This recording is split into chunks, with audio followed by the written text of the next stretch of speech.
Ada anak-anak yang dididik oleh orang tuanya dengan baik, masuk surga, amal soleh, itu diminta oleh Allah, gandeng tangan bapak ibumu, ajak ke surga. Terus saudara-saudaramu, adik-adikmu, sampai ke bawahnya. Lalu diperintahkan malaikat berbaris di setiap pintu surga, ucapkan selamat kepada rombongan keluarga ini. Malaikat mengatakan, salamun alaikum, catat ini ya, bima sabartum. Selamat ya bu, selamat pak, karena anda sabar menjalani itu saat di dunia. Sabar. Itu kalimat mahal. Temanya pun diatur. Jadi sampai sebegininya gitu, dalam Islam tuh sampai sebegitu. Jadi ibu tuh kalau bikin pengajian, gak usah tinggi-tinggi. Bahas pengajian, dibahas fikih jihad. Ya, bahas tentang peningkatan ekonomi.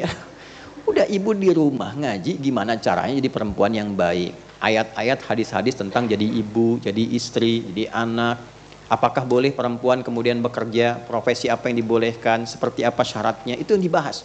Jangan dikira sendirian, zaman Nabi itu ada yang perawat, ada yang dokter. Jangan salah loh.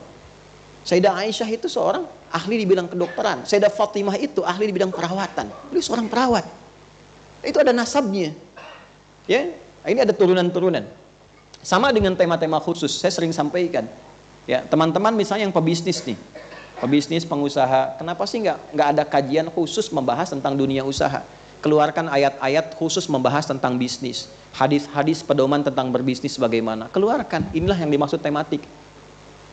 Anda yang mahasiswa-mahasiswa, kenapa nggak kumpul? Keluarkan kajian tentang bab ilmu, ayat-ayat yang bisa menghadirkan akselerasi pengetahuan. Gimana caranya menghafal dengan cepat, menghafal dengan mudah.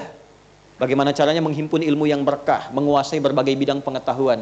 Dulu orang Islam itu hampir tidak ada yang menguasai 1-2 bidang. Rata-rata paling sedikit 5 bidang. Ya, silahkan cek Imam Syafi'i itu berapa disiplin ilmu yang dikuasai. Bukan hanya tafsir, hadis, fikih, ya, usul fikih, sejarah. Beliau itu juga hatam dalam bab kedokteran. Ya, ada yang sampai juga ke bidang-bidang fisika. Ya, Anda kenal misalnya, pernah dengar Avicenna itu? Ya kan? Ya. Pernah dengar Al-Kindi, Al-Farabi, ya kan? Al-Ghazali dan turunan-turunannya. Itu bukan 1-2 bidang ilmu. Siapa dokter yang paling terkenal dalam dunia Islam? Ibnu Sina, nama baratnya Avicenna. Orang taunya cuma bapak kedokteran. Itu anak ini dari kecil sudah didekatkan oleh orang tuanya menjadi ahli Quran. Itu ahli Quran, hafal Quran 30 juz. Dan orang tua kita dulu yang disebut pahlawan-pahlawan nasional itu manhaj, metodologi cara mengajinya diikuti seperti itu.